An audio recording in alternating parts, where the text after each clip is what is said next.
All right. Hey, Vikings fans. Welcome into another episode of the Skol Hop. I'm Evan. And I'm Austin. We're just a couple of dudes from Iowa. We like drinking beer, talking about the Vikings. We do. We really do like doing both of those things. They are two of my favorite things. Yeah. Yeah, my wife would roll her eyes at me agreeing to that sentence, but darn it. Yeah. And you know what? Sometimes drinking beer is more fun than talking about the Vikings. Sometimes drinking beer allows us to talk about the Vikings. Yeah. Everything you've said is true. Yep. So you brought the beer. I did. Today. You gotta tell us about it. So last week, we ultimately chose the Cloud Trippin' from, where was it from? I'm putting you on the spot. Darn it. Oh, we'll go back and look. Hang on. Oh, man. I got the list here. Great Revivalist. Great Revivalist. Yep. Sorry, GRB. So yeah, last week we ended up choosing the Cloud Trippin' Hazy IPA from Great Revivalist, but we were going back and forth between that and what we ultimately are drinking tonight, which is, let me grab the can here, from Contrary Brewing, which I'm not confident that I'm saying that right. Contrary. It's Contrary. Yeah. But they are out of Muscatine, Iowa. They say they're veteran owned and operated, which is pretty sweet. We are drinking their Pigheaded American Brown. And we already did our pre-recorded TikTok, our first taste TikTok review. And I forget, what did you think of this? I liked it. I think we both kind of mentioned how it has a little bit more of a complex flavor to it. Yeah. I mean, you take the first sip and it's enjoyable, but then it kind of has a second round almost. Yeah, like an aftertaste. Yeah, and it's very nice. It's got a lot of the maltiness of a brown that I like. And it's solid. I mean, good stuff. Yeah, I agree with everything you just said. It's a good beer. I'm coming around to the brown ales. Not that I was against them before, it just wasn't my go-to. But now I easily pick up an American brown or anything like that. So this one, it's hitting the spot. I'd like to go there and have like a fresh one right off the tap. Yeah. So if they have a tap room, I'm assuming they do. Yeah. Well, they're not that far away. Only about a 45-minute drive. So. Sweet. We should make that happen. We will. And then you guys can teach us how to properly say the name of your brewery. Contrary / right. Contrary. Mary, quite. Anyways, I like the beer. We'll give it a full review after we've finished, towards the end of the episode. But so far it's hitting the spot. Yeah. Good choice. Good choice. And thanks for bringing it. Of course. Well, there was a game that happened yesterday. Was there? Yeah. Kind of a big one. What? I think a lot of people watched it. Like, I don't know. The Vikings have never played in a game this late in the year. Does the season go on that long? I mean, some people may have... the Pro Bowl. You talking... Some people may have confused it for the Usher concert. What? They played a football game at the Usher concert. Mm-hmm. I don't know. But... Yeah, I don't know. I've always thought that the halftime music was always the most boring part of any football game at any level. See, I'm a musician, so we don't share that opinion. I would beg to differ. Yeah. But that's okay. But I enjoyed it. That's fine. They gotta when else would the band kids play their music in front of people? I just alienated the other 10% of our audience. I resemble that remark. So band kids out there, don't listen to them. You resemble? Yeah. I was a band kid all 4 years. We went to high school together. I know. It's just, I feel like the word resemble is not the correct word. We never got to... Shouldn't it be resent? No, resemble. Resemble means actually, you look like it, right? Because I am. Okay. I'm a band kid. Okay. I resemble. It's actually a quote from Space Jam. Yeah, I resemble that remark. I can't get over because I think that's the wrong word. You're the English teacher here. Resemble means to look like, right? Yeah, but like I feel like I'm way outside of my... What are we arguing about here? You're wrong. Whatever. Regardless. You resemble somebody that's wrong. Regardless, before we get too far derailed. Anyways, Skol. We can agree on that word. Skol. Skol. That means cheers. Or does it? It does. I don't know. I've never looked it up. To me, it means cheers. Skol. Skol. Sorry, I totally derailed the segment here. It's okay. That's all right. But we were talking about this crazy game that they apparently play this late in the season. Mm-hmm. Maybe one day we'll see our team playing that game. I've seen a few people say on Twitter and other places that they've surrendered to the fact that it probably won't happen in their lifetime. And I'm hoping those people are much older than us. Yeah. Because that would give us some hope that the Vikings could eventually make it there. Yeah, it would feel pretty tough if we were like 70-year-old Vikings fans right now. Like, yeah. Yeah, I don't even want to think about the idea that we could go our whole lives and not see even like an appearance in the Super Bowl. Because you think like Niners fans in the last, 14-ish years, they've seen their team in the Super Bowl 3 times. Mm-hmm. And they've lost all 3 times.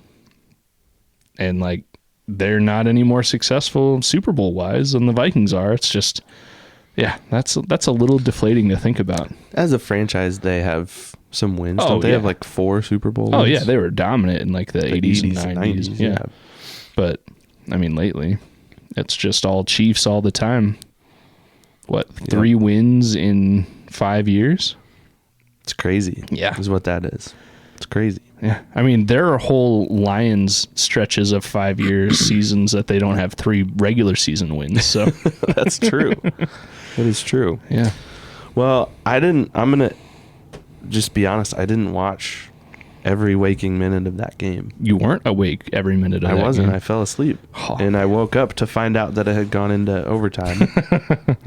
And then also found out that apparently the Niners didn't know the new rules in the playoffs. I had heard it, and I think when they announced it, almost a year ago, sure, I knew it, but like going in when the Niners were, driving down the field on their first overtime drive, their only overtime drive, I was pretty sure like, holy cow, they're in the red zone. They're 20 yards away from winning. And they ultimately didn't score a touchdown. Right. But then, yeah, I mean, they kicked the field goal, and the Chiefs seem to be, for me, content to like do everything they can to score a touchdown, which that made sense for the rules that I thought they were, because you score a touchdown, you win. But yeah, I don't know. I would have been super confused if the Niners had scored a touchdown and the game didn't end. Like, I didn't know the rules either, but the players and coaches should have known the rules. Right. Well, and everything that I've read today makes it seem like the Chiefs reviewed those rules regularly throughout the regular season and into the postseason. Yeah. And then like twice this last week, they had dedicated meetings to, okay, if the game goes into overtime, these are the rules and this is the strategy we're going to take. And it just sounds like the Niners weren't prepared at all. Do you know, are they the same rules for all of the playoffs as well? That's my understanding, is that it applies to everything postseason. Because it totally changes your strategy in what you do at the coin toss. So say in the overtime of the Super Bowl, if you win the coin toss, you absolutely want to defer. Like, you want the other team to start on offense. And I'm pretty sure the Niners won the coin toss and they chose to receive the ball. Right. Which right there tells you they don't know the rules. Because if the other team receives the ball and they go down and score, you still have a chance to score. And I think, to your point, the Chiefs have said, like, if that had happened, if the Niners got the ball first, went down and scored, the Chiefs would have tried to score, and if they did, they would have gone for 2, rather than give the Niners another chance at being on offense. Right. Yeah. Well, regardless of what happened, that was the outcome. Yeah. And the Chiefs have definitely cemented themselves as a dynasty. Oh, yeah. I mean, 3 Super Bowl wins in 5 seasons, 4 Super Bowl appearances in 5 seasons. And That's Patrick crazy. Mahomes isn't even 30 yet. Yeah. What was he drafted as? Like a 21-year-old? He must have been, because he's been there for, 2017, I think he was drafted, and he essentially didn't play at all his rookie year. yeah, he's been dominant ever since he started playing. Yep. And I mean, Andy Reid's a heck of a coach, but like you have to have the coach and the quarterback, and then, you know, get lucky with a few other pieces in between there too. So I don't know. I mean, it's tough to, for me, it's tough to see one team just dominate for year in and year out, just because I'm jealous and I'm petty and I want my team to have one chance, you know? Well, I mean, we got so sick and tired of the Patriots in the 2000s and even into the 2010s. Like, come on. Can these guys just not be good for once? Yeah. Give somebody else a chance. Like, and it just, every year, they were... I looked it up. Tom Brady has at least a 500 or better record against every team. That's crazy. Period. Well, and one stat that I always thought was really cool about Tom Brady is that he never took a snap at all in his career when his team was out of playoff contention. I think you told me that. Yeah, I'm sure. I think I've said it on this podcast. That's like, wild. Yeah, like, because there was the one year when he tore his ACL and he was out for all but, you know, the first few plays of the first game. But yeah, every time he was playing, every single snap he took, his team was at least in playoff contention, which is nuts. Like, that's crazy. Just imagine that success, like, just to know. Another cool stat, more on Pat Mahomes and Super Bowl specifically. Pat Mahomes, and I guess the Chiefs since, you know, 2020, he has faced a 10 or more point deficit in every Super Bowl he has played. And they have never had a lead at half. So Pat Mahomes has never had a Super Bowl lead at the halftime. So he's the king of the second half comeback. Yeah, and I mean that was the case yesterday too. Like, yeah, they definitely faced a 10-point deficit, and the Niners were up at half. And for a while, to me, it looked like the Niners were gonna figure it out and usurp the Chiefs, at least this year. That did not happen. The curse of Kirk Cousins remains. It does. Well, the curse kind of changed up a little bit. It used to be no team has ever lost to Kirk and played it to the Super Bowl. But it still stands that no one has won the Super Bowl after losing a game to Kirk Cousins in the regular season. So, yeah, there's our moral victory right there as Vikings fans. Yay. For a guy that is probably not going to be a Viking anymore. We've probably seen his last down as a Viking. That seems to be the writing on the wall right now. And yeah, I mean, we talked about it a few weeks ago with Dustin Baker. It all comes down to that decision. The Vikings have to start there. He is the biggest chess piece on the board. And he's either there or he's not. And his presence will dictate whatever else happens with these 25 other free agents. Yep.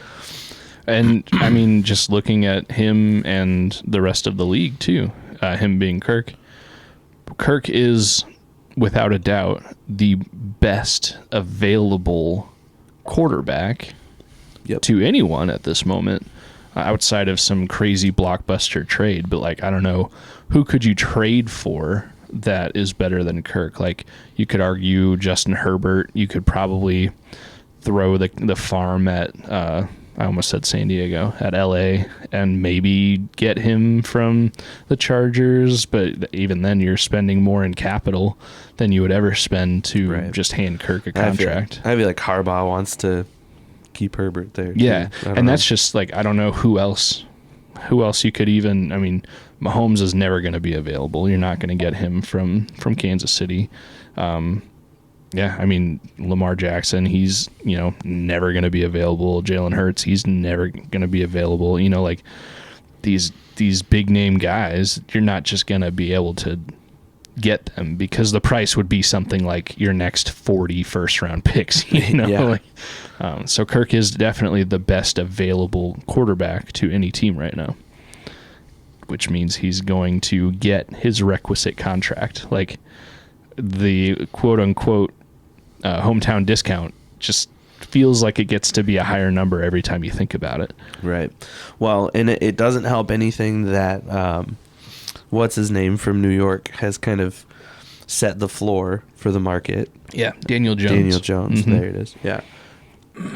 Excuse me, because didn't he sign like a $40 million a year? Something like that, 40, 45, yeah. And, I mean, there's no question that Kirk is a better quarterback mm-hmm. and has been more successful for longer than Daniel Jones. So, you know, if that's the floor, mm-hmm. then the only way to go up is, or the only place to go is up, and that's where you got to go with Kirk. Yeah. Unless he's determined to stay in Minnesota and make it work.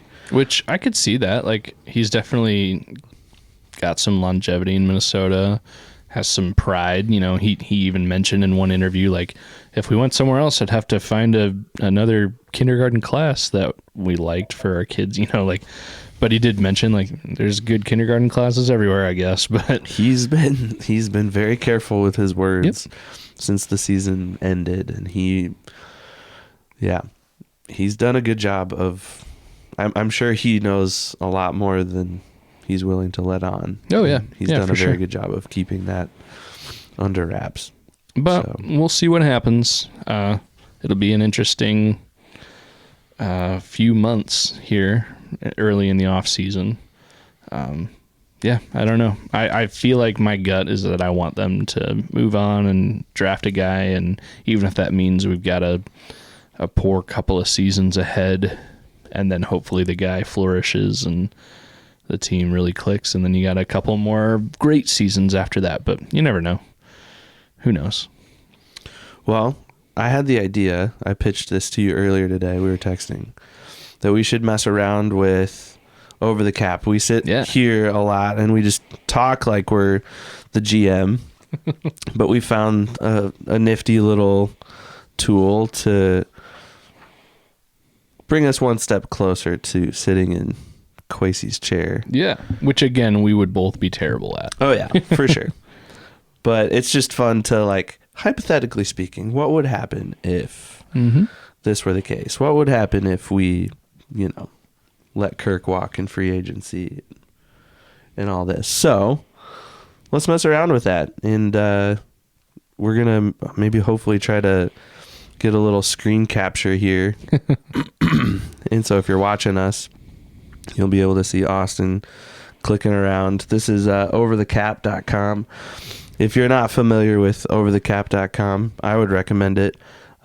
Just as a football fan in general, there's a ton of different resources and things that you can look at. We were just talking about Daniel Jones kind of resetting the quarterback market. So you can, like, sort by position and see what all their contracts are worth. So all the quarterbacks in the league, all the running backs, whatever.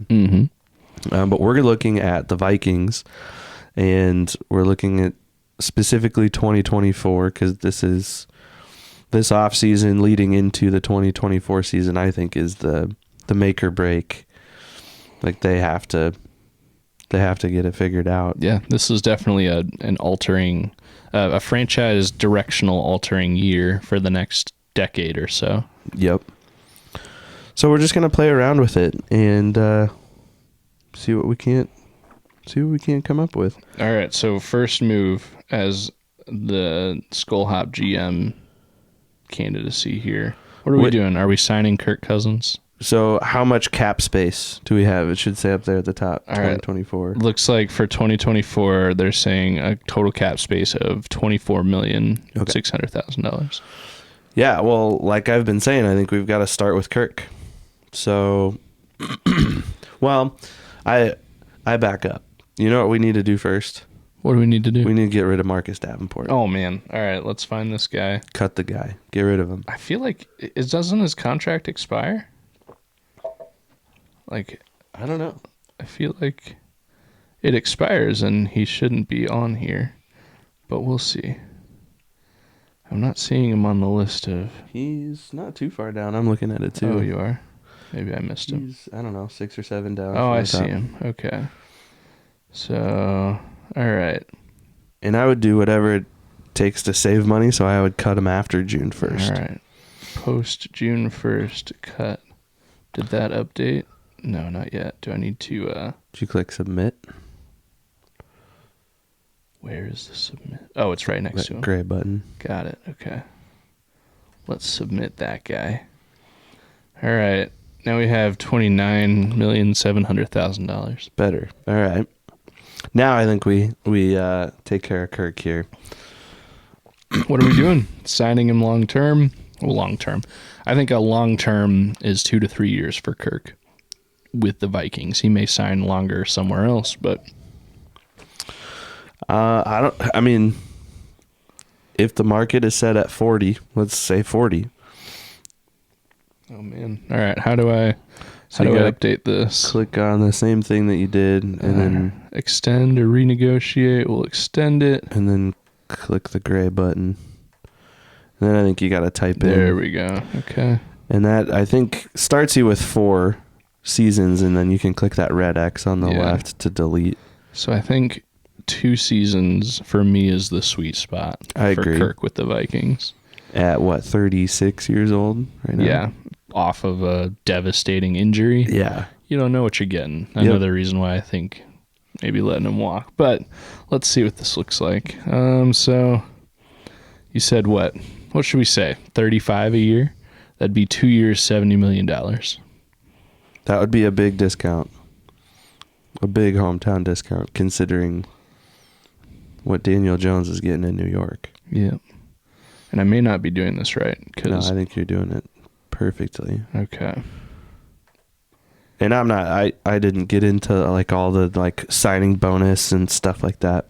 Yep. All right. Well, that takes us down to $13 million of 2024 cap space. Next thing, I mean, for me, the next thing you have to do is Justin Jefferson. Mm-hmm. And he needs, you're probably looking at 4 years, $130-ish million. Well, because he's going to get around $25-30 million a year. Yeah. Well, just realistically, extend or negotiate. Okay. He said that he wants Kirk throwing the football to him. So I'd say do it. All right. So we're going to do 4 years. And I don't know how to manipulate this, like to make the numbers look even halfway accurate. You can like completely delete those and like put in new numbers. Yeah, but it's got the prorated bonus and the non-prorated bonus, and let's just go 30. I was just messing around with their annual salary. The base salary? Yeah. All right. We're just going to plug in 30 million for all of these years. 30 million a year for 4 years. That's what, 120 million? Yeah, that sounds, for me, a non-expert, that sounds about right. So while you're doing that, I can just look at positions really quick and we can see where the market's at. So look at what's Devontae Adams getting. 140. Over. So in total value,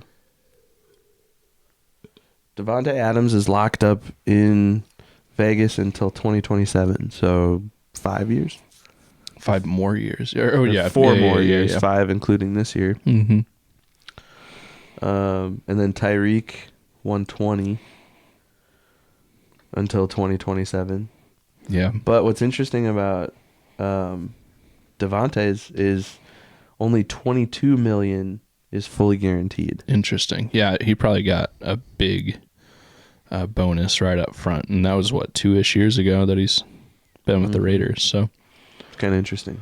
But what's the average per year for those guys? Those 2 guys. Devontae 28 and Tyreek 30. Yep. So I think 30, and JJ, you could argue, is better than both of them.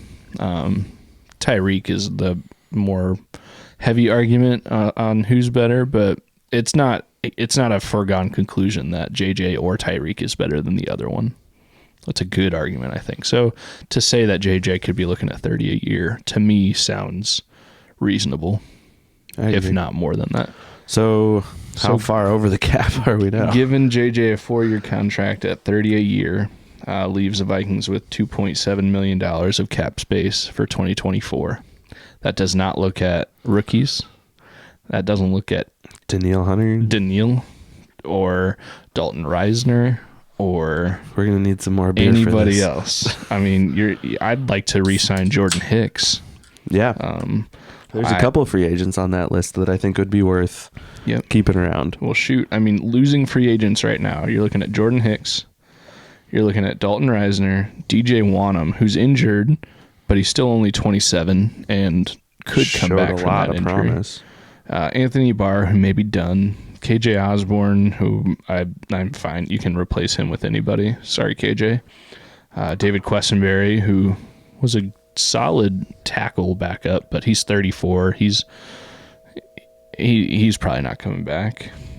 Just kind of going down the list. Those, I think I've said all the names. Maybe Brandon Powell, who would be a very cheap re-sign. You're talking maybe veteran minimum. Yeah, I mean, that's about it. Maybe Nick Muse is a tight end to re-sign, but he'd be, again, veteran minimum. Cam Akers maybe, but devastating injury. 2 Achilles on both legs as a running back. Yep. I'd say he's done. But I think that's not without even naming Daniil Hunter. So just looking at these moves that we've made so far, the Kirk, the JJ, and then you still have Daniil Hunter. Are there any other players on the active roster that aren't free agents that you could cut? So I think one kind of wild card at this moment is what is Harrison Smith going to do? Mm-hmm. And then not even what he's going to do. What are the Vikings going to do with him? Yeah. Agreed. I mean, he's got a base salary in 24 of $14 million. So a cap number of $19 million. That's kind of tempting. However, Harrison Smith is still, it's not like he's been playing terrible the last few years. Like, he's still Harrison Smith. So that's one way you could go. I've heard Harrison Phillips come up as a name that you could let go and save some cap number, but darn it, he's a good player, and he's not a bank-breaking player. I liked him in the middle. I think I think we need to find someone else to be the Robin to his Batman. Yeah.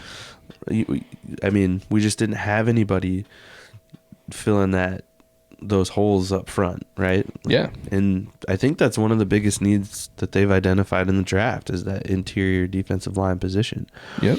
I think Dean Lowry is a potential cut candidate. Yes. A post-June cut would save you, that goes up to $6 million and $6.5 million of cap space if you get rid of Dean Lowry. Yep. A guy that barely played, albeit he was injured. But I mean, that seems like a somewhat no-brainer cap space move. As much as it pains me to say, if the Vikings aren't going to utilize the fullback position, then CJ Ham could probably go. Yeah, but let's just even see what cutting him. It's not going to do a lot. I mean, he's got a $3.2 million cap number. It'd give you an extra $2.5-ish million. But I think so. I'm going to undo that one. I think there's some guys at the bottom of that list that don't get paid a lot, but if you can cut a bunch of those younger players that didn't play at all, and you can cut 10 of them, you open up. I mean, yeah, but you also have to field a team too. Right, I get that. I think the obvious ones we've already talked about. Marcus Davenport, immediately obvious. And then Dean Lowry, another immediately obvious cut. What about Alexander Madison? You bring him back? I don't know. He's under contract. He is, but I don't know how much you'd get. Let's just see what it is. We'll cut him. You can trade him too. Trade. If you couldn't trade Dalvin Cook a year ago, you can't trade Alex Madison. True. This only gives me the cut pre-June 1st option. And that could be part of his contract too. I don't know. So that gives you another, goes from 6.5 or 6.6 million to 7.2 million in cap space. So another $500,000, a little bit more than that, by cutting Alex Madison. I mean, the going rate for a rookie is like what, 900,000?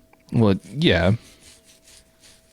Yeah, I mean, Alex Madison could be a cut candidate. There are different tiers for rookies, right? Well, depending on where they're drafted, and especially if they're undrafted, yeah. But I mean, if let's say you pick up one of those, like Blake Corum, one of those good Michigan backs later in the draft, I mean, cheaper and possibly more effective, potentially, yeah, than Alexander Madison. So yeah, a rookie is an option. Although I should know, but I don't know where they're sitting draft capital wise. They've got the 11th pick in the first round, but there's one round they don't have a pick. Is it the third round? Because I think like third, fourth, or fifth. I think they gave up the third rounder in the TJ Hawkinson trade. That sounds right. But either way, it's that third, fourth-ish pick, because they also gave up 23's second rounder for TJ Hawkinson. But yeah, and that's all of this is with the possibility of signing Kirk for another 2 years, $70 million, which may be too cheap. Like, he may not. Somebody's going to give him that, at least that. So just for fun, let's undo that move. Let Kirk go? Yeah, let's let Kirk walk and keep the moves that we've done. So cutting Dean Lowry, cutting Marcus Davenport, which the Davenport move kind of confuses me a little bit because I thought he only signed a 1-year contract. So But it could have been a 1 year with dead money and... Yeah, but that dead money would still be dead money regardless. Either way, I know that I'm not super smart in this, and let's just assume this website knows more than I do. But yeah, let's just let's do undo on Kirk. I don't think we have to do anything because his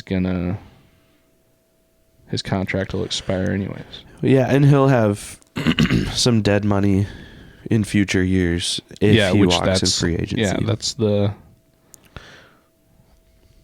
that's the case no matter what. So not extending him bumps us all the way up to $23.3 million in cap space, which in that scenario, you would be able to bring back re-sign Danielle Hunter. And Harrison Smith, probably. And, yeah, well, Harrison Smith, he's still under contract. True. He could retire. He could just retire, walk away. You could negotiate, which last year he already renegotiated for less money. But I think Danielle Hunter, he's 30. He's probably looking at least a 3-year contract. And I think conservatively, like lowballing it would be $20 million a year. Yeah. Well, he's getting 17 right now. Yeah. So the market is kind of set with Nick Bosa at 34. Yep. And he's not as good as Nick Bosa, I would say, but no, but he's also coming off arguably one of his best statistical years. So just signing him for another 3 years, an average of $20 million a year. After that leaves you with $10.8 million in cap space. And I know you still have to pay your rookies. And if the rumors are true that the Vikings could be looking to go as high as number 3 trading with the Patriots, that's an expensive rookie. Cheaper than it was, 15 years ago because there's the rookie salary cap. Right. But that's still an expensive rookie. You know who's been a really expensive rookie? Louis Cine. Louis Cine. Is he even... He's on the list. Does it even make sense to cut him yet? I don't know, but he's another one that's kind of a like Marcus Davenport type of like, oh, man, what a waste of money. Well, cutting Louis Cine actually is expensive. You lose almost $2 million. Interesting. In cap space. This is why this does not make sense to me. That was because we went from like 10.8 to 8.8. So, yeah, that was a $2 million loss of money. Well, I guess we'll keep him around. Scene, yeah. But if you don't keep Kirk and you do the moves we've already said, extend JJ, extend Daniil, get rid of Davenport and Lowry, maybe that means you can do something like sign a Dalton Reisner. Oh no, I think I clicked the wrong name here. And the number I've heard for Reisner is something like 3 years, $25-ish million total. So what would that be? Let's just say $8 million a year for Dalton.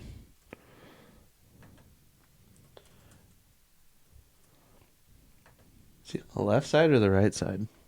Dalton is on the right side under that list of free agents. No, I mean like on the line. Oh, he plays left guard. Okay. So he's currently getting 2 a year. Yeah. 2.7 a year. But he has outplayed that. Oh yeah, for sure. And somebody will pay for that. So I just plugged him in at $8 million a year for 3 years, and that took us from $10.8 million to 3.6. Well, shoot, Ingram's only getting. Well, Ingram he's also still on his rookie deal. Contract. Yeah, that makes sense. So I think this experiment right here, just numbers wise, is telling us. And granted, we're essentially morons when it comes to this. Like, we don't know anything. We're playing with this calculator and trusting that it's right. It's still telling me financially it doesn't make sense to keep Kirk if you also want to keep some of the other guys. I think the biggest one is you can't have Kirk and Danielle Hunter. That's the quickest statement that I'm seeing. Yeah, for sure. And you probably can't even justify guys like Dalton Reisner, Jordan Hicks. Oh, I feel like if they announce at all, like, oh, Kirk re-signs with the Vikings, I immediately I've forgotten Dalton Reisner's name. Like they can't sign him. Like, yeah.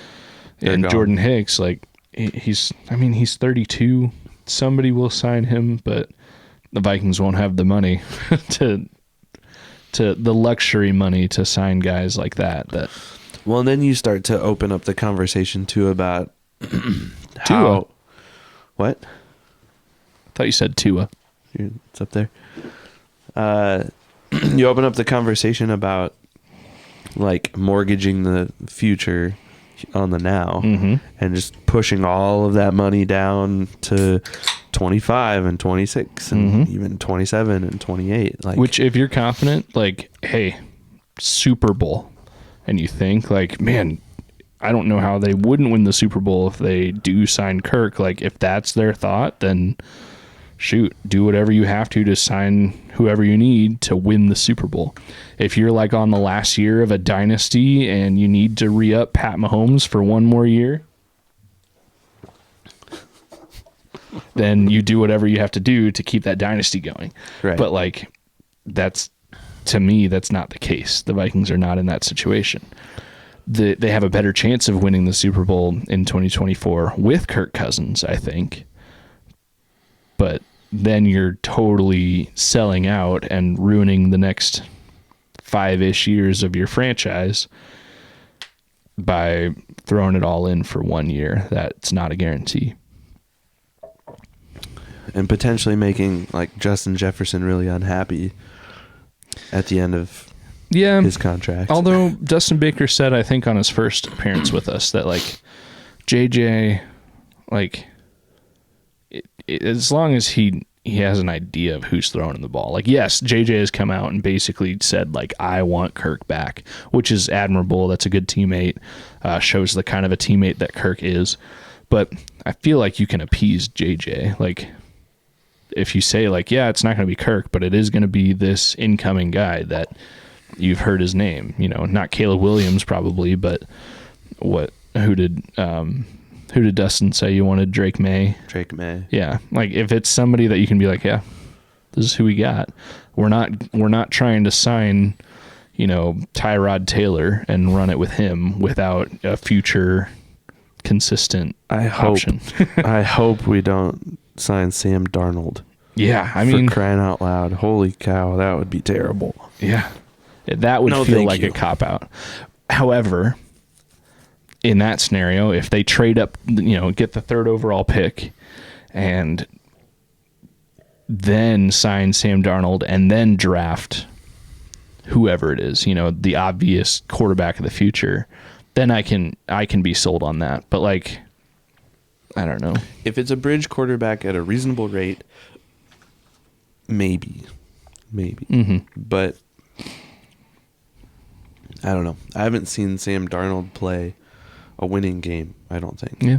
Well, there was, he's been on the Niners this year, and there was the one game where Purdy was looking kind of a little down, wasn't looking that great. The Niners still had a chance to win, and then Purdy messed up his hand or something, and Sam Darnold came in because he had to, and then Purdy looked like he was good to go, and Shanahan was like, hold on, Darnold, we're sticking with him. We got something going here. And I don't even remember if the Niners ended up winning that game, but there's something there for Darnold. But at that point, for me, I've talked about how Nick Mullins might be one of the better QB2s in the league. If you're going to sign Sam Darnold, you might as well just run it with Nick Mullins, who has proven to be decent at coming out of nowhere and coming on the field. He's also really good at throwing picks. Yeah, but he's also going to throw for 400 yards and maybe a couple touchdowns and hopefully not too many picks. 4 picks. Well, you never give a guy a chance to throw 4 interceptions. The Vikings did it a few times this year. Yeah. Man. That was a fun experiment, though. Yeah. I'm glad we did that. Yeah. And, yeah. It's so true that we would be horrible at that job. We would be so lost. That's why they let us play Madden.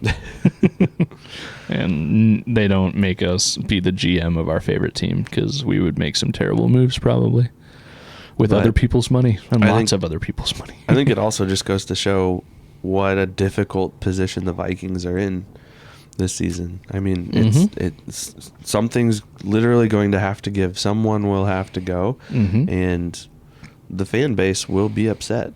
And no matter what you do, sections of the fan base will be upset, and sections will be super pumped. There are people that can't stand Kirk Cousins, and they're just super pumped that he might not be on the team, and I'm not in that crowd, but there are other people that will stop watching the Vikings if they don't sign Kirk Cousins, and I'm not in that crowd either. But there's just all kinds of people that are fans and quote unquote fans, and I'm excited to see where it all goes. It'll definitely be a soap opera of a off season, and it's gonna start soon, because I would say a Kirk decision will be made before March Madness. Maybe. Excuse me. He has come out and said a few times, it'll be an interesting first couple of weeks of March.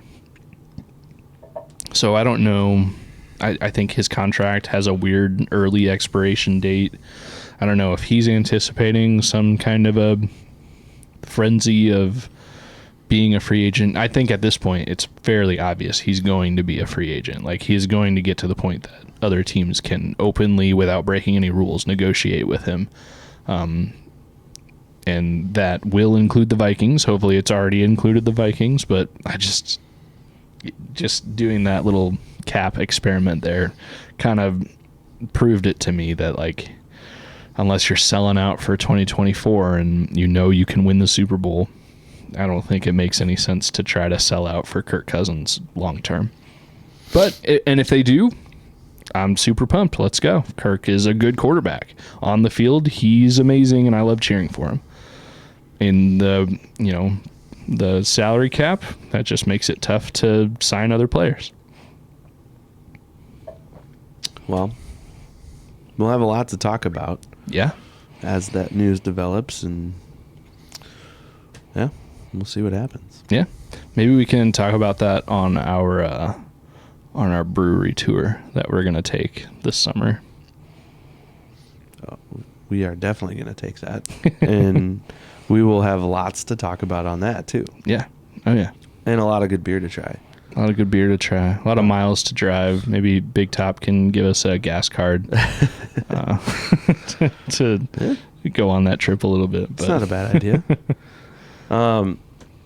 we might have to stop by Contrary. Yeah, I'd love it. This beer has been fantastic for me. It's super easy drinker. Yeah, I like it. It feels weird to say a crushable red ale, but this definitely, I mean, for me, it's a crushable beer. Like, it's 5%, so nothing crazy, but enough. And good flavor, but again, not like an offensively crazy amount of flavor. Like, it's just a good beer. Like, they hit the nail on the head. I like it. I do feel kind of bad because I feel like we just like simp for every beer that we've ever had. Like, we've never said a bad thing about a beer on this podcast, have we? Like, even the Cobbler Gobbler, we were both like, is this actually good? Like, that one caught me off guard. Yeah. Like, I wasn't expecting it to be as good as it was. And that one, I mean, the thing is, we don't put on a show. No. Like, when we crack open a beer and we try it in front of the camera, we like to like beers. Yeah. And like, sure, we're pretty open that like ambers are not my go-to and hazy citrusy IPAs are not necessarily your go-to, but I like them. the worst we've ever said is like, I mean, it's not the first one I'd reach for, but it's pretty good. Like, I'm surprised at how much I like it. Like, I'm not surprised that I like this one this much because, I mean, it seemed to present itself very well, and it smelled good the second we cracked it open, but I like how much I like it. It's a good beer. Yeah. I've rarely met a beer that I didn't like. Yep. There've only been like a handful in my life. I can think of two. A jalapeno beer by a local area brewery, and I'm sure every brewery has a jalapeno or whatever, so it's not like they're the only ones. But a jalapeno beer, and then there was one that a friend of mine got when we were out to dinner somewhere, and it was a 420 themed beer. And we are not ones to partake in that substance, but I mean, power to you if you do. But I have smelled that substance. I think anybody who's an adult has smelled it, even if it was in like middle school and the police officer brings it to school to like have us all smell it. I'm a high school teacher and you just have to walk into the bathroom. Right. But that beer, I took a sip of my friend's beer, and I don't even know that. Like, I'm not just trying to keep the name out from being out there. Like, I just don't remember it. I know it had something to do with 420 in the title. I took a sip of it, and it tasted like that stuff smells, and it was awful. It's the worst beer I've ever had. I'd rather chug 10 jalapeno beers than take one sip of that terrible 420 beer. Wow. Well, now I want to know. I'm going to have to do some research. Google would probably tell you really quick. Figure it out. But yeah, this one is it's a good one. I like it. Thank you, Contrary. Please let us know how to say your name. I think Evan has it. I want to know how to say it, so let us know. I feel pretty confident it's Contrary, but who knows? Maybe they have a different emphasis on the other syllables. I do have the same holdup with Confluence out of Des Moines. I don't know. I think it's Confluence. Contrary, Confluence. I don't know. I could be wrong too. Well, yeah, and we're okay with being wrong. Just like we're both wrong and they're going to sign Kirk and win multiple Super Bowls with him. Skol. I shouldn't say we're both. You're in the camp of signing Kirk. I would like to see Kirk back, but I don't know. Like we've said, the writing is more and more on the wall. He's very expensive.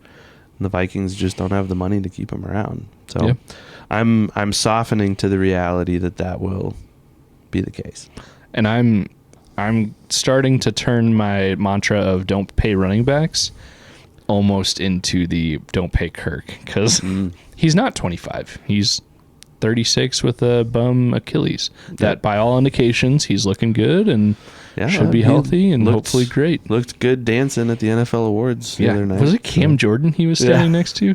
A guy that has openly mocked him before? Like, I don't know. I guess they're good. Let bygones be bygones, I guess. Kirk doesn't seem like the guy to hold a grudge unless you're Mike Zimmer on the sideline and you just threw a touchdown to win the game and you grab Mike Zimmer's chest. If I could have any wish, it would be to know what that was all about.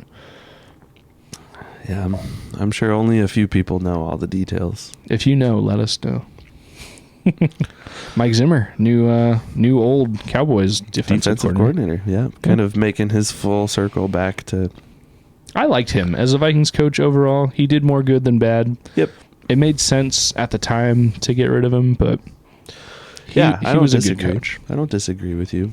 I think he was a very different head coach than Kevin O'Connell is. Oh, yeah. I think KOC is definitely a player's coach. I think players like playing for him. I think players would run through a wall for him. Zimmer was more the old school, hard-nosed, like, I don't care about your feelings. Yeah. Do what I tell you to do. Yep. Nobody cares. Work harder. Yep. And I don't know. I think there's value in both, but I prefer Kevin O'Connell. Yeah. That's my opinion. I prefer whoever can get the Vikings to a darn Super Bowl. Win. Not even just there. Well, we got to get there first. And man. We've only been close a handful of times, and the handful of times that we've been close, it's been heartbreaking. Yeah. In our lifetime. Very sad. I almost don't ever want them to make it because I feel for young Niners fans who haven't had the chance to see their team win it. Like, how deflating must it be to watch your team lose the Super Bowl? Especially when they don't understand the rules in overtime. Yeah, and that's the players. So, all right. Well, good beer. It's been a good beer. It's been a good episode. Great episode, I would say. Yeah, we got another good one in the docket for next week. Yeah. Top players of all time. Yeah, that was a fun one. So, all right. Well, until next time. Skol. Skol.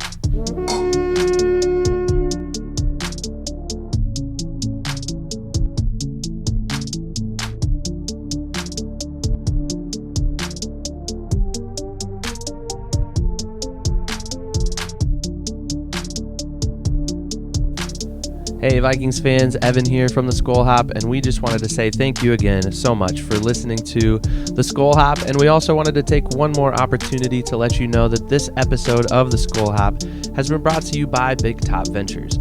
If you're considering taking an all-inclusive trip to either Mexico or Jamaica, reach out to our friends at Big Top Ventures at bigtopventuresllc@gmail.com. Once again, that's bigtopventuresllc@gmail.com.